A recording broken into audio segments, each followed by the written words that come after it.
If you are wondering about the claim of Hazrat Mirza Ghulam Ahmad Qadiani alayhi salam, then here is the official reference. This is the book Invitation to Ahmadiyyat, written by Haji Hazrat Mirza Bashiruddin Mahmud Ahmad, the second Khalifa of the Jamaat Ahmadiyya, his title being Khalifatul Masih II. This is page number 58, and I read it for you.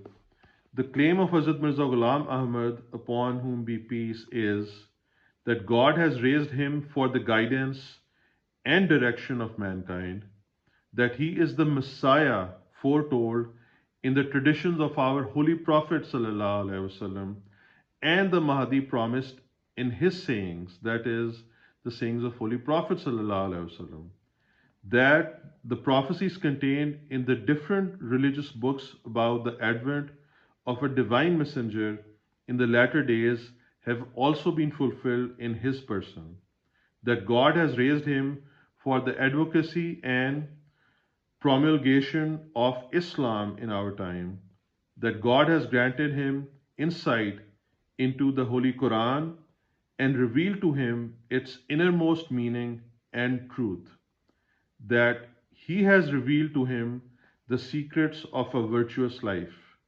So this is what the crux of, there's more to it. You can read more if you're interested, but this is the crux of the claim of Hazrat Mirza Ghulam Ahmad Qadiani alayhi salam. And if anybody tells you otherwise, you know that they are either mistaken, lying to you, or fraudulent. This is the age of information. Search for yourself on Google.